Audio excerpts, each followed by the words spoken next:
Takwa adalah menjalankan segala perintah Allah dan menjauhi segala larangannya.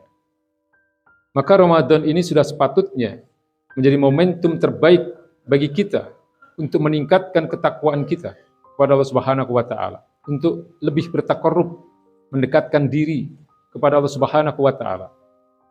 Ramadan adalah syahrul maghfirah. Ramadan adalah bulan pengampunan. Di sisi lain Ramadan juga syahrul jihad. Ramadan adalah bulan di mana Allah Subhanahu wa taala justru banyak sekali memberikan kemenangan-kemenangan besar di bulan-bulan Ramadan di berbagai generasi, sejak generasi sahabat, sejak generasi kenabian baginda Nabi besar Muhammad SAW. Kemudian Ramadan juga disebut dengan Syahrul Mubarak, bulan yang penuh dengan keberkahan. Di dalamnya ada berbagai pelipat gandaan pahala dan berbagai kemuliaan yang lain. Dan tentu yang tidak boleh kita lewatkan adalah bahwa Ramadan adalah Syahrul Quran. Ramadan adalah bulan Quran. Ramadan adalah bulan diturunkannya Al-Quranul Karim. Maka salah satu upaya kita di dalam mendekatkan diri, di dalam bertaqarrub kepada Allah Subhanahu wa taala adalah berupaya untuk mendekatkan diri dengan firman-firman-Nya, mendekatkan diri dengan Al-Quranul Karim, baik dengan membacanya maupun mentadabburinya, membaca maupun merenungkan kandungan-kandungan maknanya. Maka dalam hal ini ada satu hadis yang sangat populer ketika baginda Nabi mengatakan, man qara'a harfan min kitabillah falahu hasanat. Barang siapa membaca satu huruf saja dari Al-Quranul Karim, maka baginya satu kebaikan. Fal hasanatu bi asri amsalihha. Dan satu kebaikan itu akan dibalas oleh Allah Subhanahu wa taala, akan dilipat gandakan menjadi 10 kebaikan. Itu di bulan-bulan biasa, bukan di bulan Ramadan. Maka di bulan Ramadan tentu pelipat gandaan dari kebaikan yang diberikan oleh Allah Subhanahu wa taala kepada hambanya yang mendekatkan diri dengan firman-firman-Nya, dengan Al-Qur'anul Karim, tentu menjadi demikian lebih besar lagi. Lalu dilanjutkan oleh satu kalimat di mana baginda Nabi mengatakan, la aqulu alif lam mim harfun. Aku tidak mengatakan alif lam mim itu satu huruf. Walakin alimun harfun, lamun harfun, mimun harfun. Tapi alif satu huruf, lam satu huruf, dan mim satu huruf. Hadis sahih muttafaqun alaih.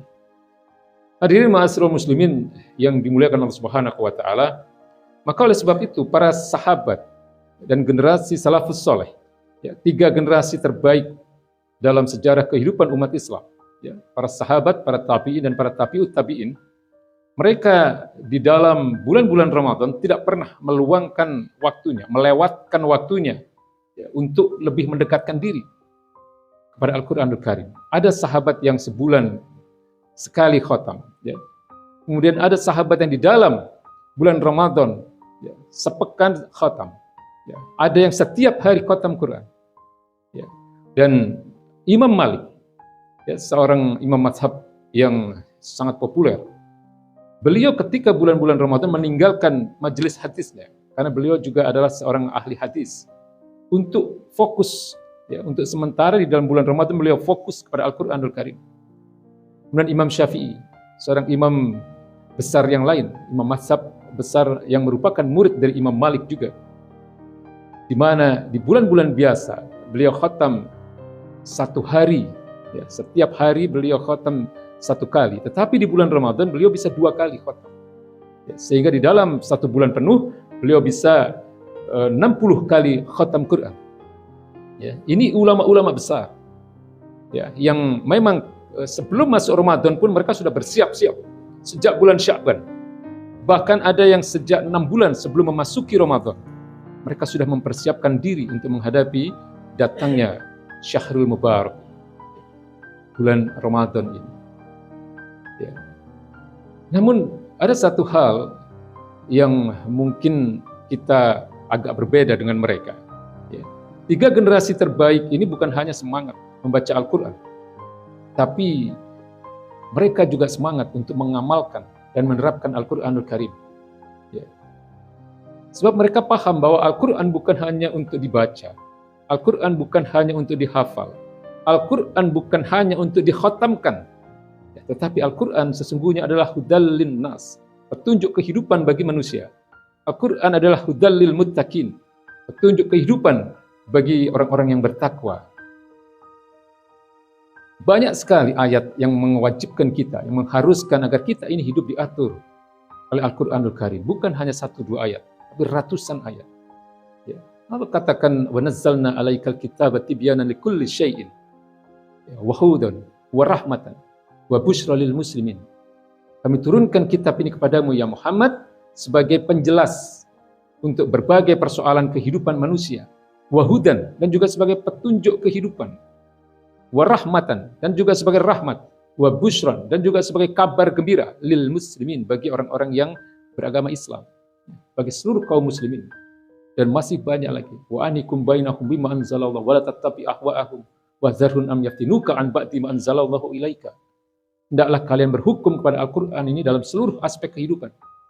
Ya. Wa la tattabi ahwa'ahum, jangan engkau ikuti hawa nafsu mereka. Jangan engkau ikuti hawa nafsu orang-orang yang membenci ajaran Islam ini.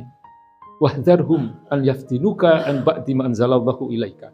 Karena mereka akan terus berupaya agar kalian lalai, agar kalian hanya mengimani sebagian dari isi kitab ini. Ya. Ini adalah satu hal yang sudah menjadi satu kewaspadaan bagi kita, bahwa memang ada upaya-upaya untuk agar umat ini tidak menjadikan Al-Quran ini sebagai petunjuk kehidupan dalam seluruh aspek kehidupan. Ya. Sehingga agama yang mulia ini kemudian akan sama dengan agama-agama yang lain yang hanya mengurusi persoalan-persoalan individu, ya, yang memisahkan persoalan agama dengan kehidupan, yang disebut dengan faham sekulerisme. Hadirin yang dirahmati Allah Subhanahu wa Ta'ala, Imam Ibnu Katsir di dalam penjelasan beliau ya, tentang Al-Quran ini dalam kitab tafsir beliau mengutip apa yang disampaikan oleh sahabat Nabi yang mulia Ibnu Mas'ud radhiyallahu an. Beliau katakan bahwa Al-Quran ini adalah pengetahuan yang meliputi hal-hal yang telah terjadi terdahulu, yang akan datang, kemudian juga berisi semua hukum halal dan haram, berisi juga berbagai solusi atas seluruh persoalan kehidupan, baik persoalan dunia, baik persoalan akhirat, individu, masyarakat, baik juga persoalan-persoalan kenegaraan. Artinya adalah beliau katakan Al-Quran ini adalah solusi. Al-Quran ini adalah jalan keluar dari seluruh persoalan kehidupan manusia. Ya. Ini yang kita seringkali lalai. Ya. Kita di zaman yang berbeda dengan generasi para sahabat dan para salafus saleh. Hari ini kita cukup bergembira bahwa kesadaran umat ini untuk membaca Al-Quran, kemudian untuk menjadi hafiz-hafiz Quran demikian tinggi. Giroh keluarga-keluarga kaum muslimin juga sangat baik untuk menciptakan kader-kader penerus, penghafal-penghafal Quran, di mana anak-anak kita yang berusia masih sangat belia, masih muda, remaja, banyak di antara mereka yang sudah hafal Quran. Ini adalah sesuatu yang baik, sesuatu yang sangat baik. Tapi kita harus paham bahwa kewajiban kita terhadap Al-Quran bukan hanya membaca, bukan hanya menghafal, bukan hanya mentadaburi, bukan hanya merenungkan kandungan maknanya, ya, tetapi satu tujuan paling utama dari Al-Quran ini adalah menjadikan Al-Quran itu sebagai aturan kehidupan. Jadikan Al-Quran ini sebagai imam, ya, sebagai manual, sebagai aturan yang mengatur seluruh kehidupan kita. Tidak ada aturan kehidupan yang lebih baik ya, daripada aturan yang turun dari Zat yang Maha Baik. Al-Quran pasti sesuai dengan fitrah manusia, karena Al-Quran turun dari Zat yang menciptakan manusia. Ya. Hukum-hukum Al-Quran pasti adil, karena datang dari Zat yang Maha Adil. Ya. Al-Quran pasti sangat bijaksana dalam menyelesaikan seluruh solusi persoalan-persoalan manusia, karena kitab ini dan hukum-hukumnya datang dari Zat yang Maha Bijaksana. Ya, oleh sebab itu sangat penting bagi kita untuk memahami bahwa Islam adalah agama yang sempurna, yang mengatur seluruh aspek kehidupan. Islam adalah agama yang memang diturunkan oleh Allah Subhanahu wa Ta'ala untuk menjadi rahmatan lil alamin. Kita kadang tidak memahami makna rahmatan lil alamin ini secara baik. Ya, banyak sekali hal-hal yang tidak benar kemudian menjadikan kalimat ini sebagai alasan.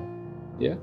Misalnya ketika ada tim Nas Yahudi yang datang ke Indonesia ya, dengan alasan rahmatan lil alamin mereka membolehkan ya, tim ini datang ke negara yang kita cintai ini. Ya, bukankah Islam ini adalah agama yang rahmatan lil alamin? Maka sangat arif kalau kita menerima dan memisahkan antara persoalan sepak bola dengan persoalan agama.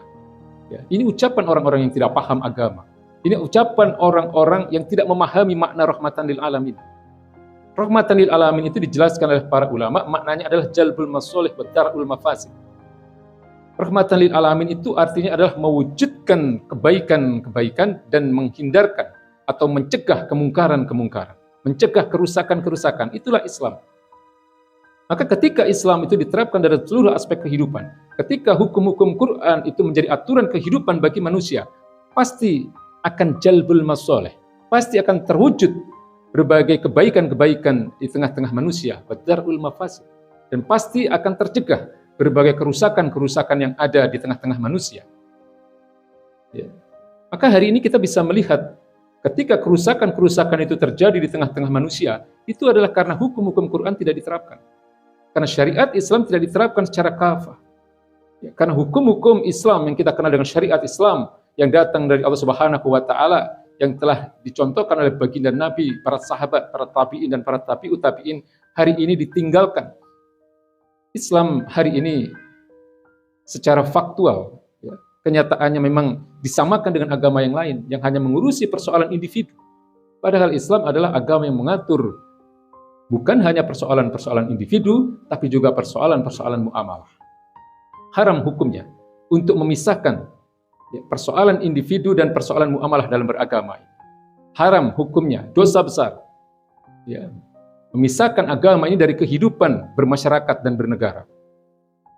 Ya, suatu ketika Abu Bakar As-Siddiq menyatakan perang terhadap kaumnya yang tidak mau membayar zakat. Ya, dikarenakan pada waktu itu baginda Nabi Muhammad SAW sudah wafat. Ya, maka kemudian Abu Bakar As-Siddiq menyatakan perang terhadap kaumnya ini yang terdiri dari beberapa suku yang cukup besar. Mereka menolak membayar zakat dengan alasan karena baginda Nabi sudah tiada. Lalu kemudian Abu Bakar As-Siddiq menyatakan perang terhadap mereka dan menyebut perang itu dengan harbur riddah. Perang melawan orang-orang murtad. Meskipun kemudian Umar bin Khattab menyatakan pertanyaan. Ya.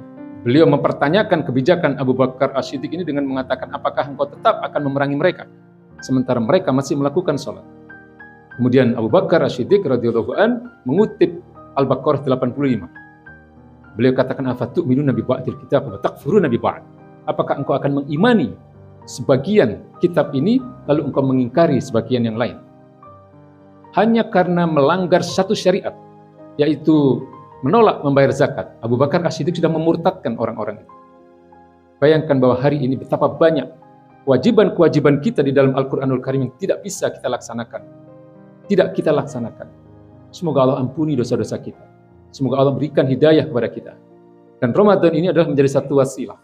Ya, satu momentum bagi kita untuk menyadarkan ya, diri kita sendiri.